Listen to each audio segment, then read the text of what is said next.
গঠনমূলক ভাবনার প্রতিফলন সফলতার একটি প্রথম ও গুরুত্বপূর্ণ পিলার। সফলতা একটি জটিল এবং দীর্ঘমেয়াদী প্রক্রিয়া।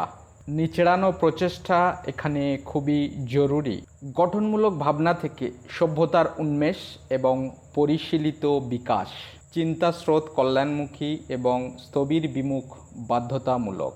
আবার এর বিপরীত দিকটি সমানভাবে প্রাসঙ্গিক। পৃথিবীতে যত বড় মানুষের তৈরি বিপর্যয় সবই ভাবনা থেকে নিঃসৃত, মানুষের মস্তিষ্ক প্রসূত।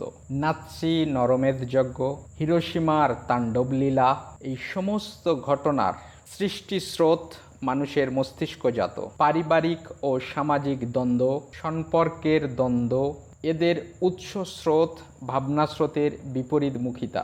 আমাদের ব্যর্থতাও সফলতার বিপরীত কার্যক্রমের প্রতি একনিষ্ঠ চর্চার ফল।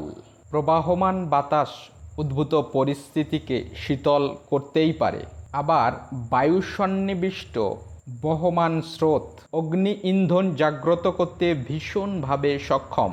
অক্সিজেন আমাদের জীবনকে চালনা করার একটি অত্যাবশ্যক উপাদান, আবার ইহাই অগ্নিবর্ধক। সুতরাং বস্তুর চক্রাকার চেতনা সত্যি অবাক করে। অধ্যাপক ব্রুস এইচ লিপটনের মতে আমাদের প্রত্যেকটা কোষের আলাদা নৈতিক চরিত্র আছে, আর এগুলির মধ্যে সংখ্যাগরিষ্ঠের ক্রিয়াকলাপই আমাদের চারিত্রিক বৈশিষ্ট্য হিসেবে বহিঃপ্রকাশ পায়। এনভায়রনমেন্ট অর্থাৎ পারিপার্শ্বিক পরিবেশ বা বাতাবরণ থেকে আমাদের লক্ষ কোটি কোষগুলি শিখতে থাকে, আর সেই সম্মিলিত ট্রেনিংয়ের নাম নাকি চরিত্র। গুণ বা গুণহীন দু ধরনেরই।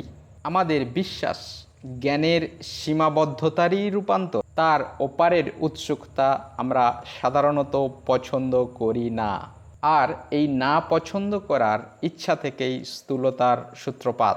অন্বেষণমুখী যা কিছু সমস্তটাই এলোমেলো। আমরা অধিকাংশ মানুষ আরাম বা সহজ প্রক্রিয়াকে বেশি পছন্দ করি।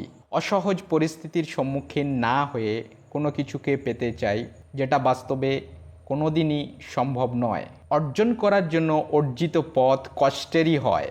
এই বোধ সফল ও ব্যর্থ মানুষদের মধ্যে পার্থক্য তৈরি করে।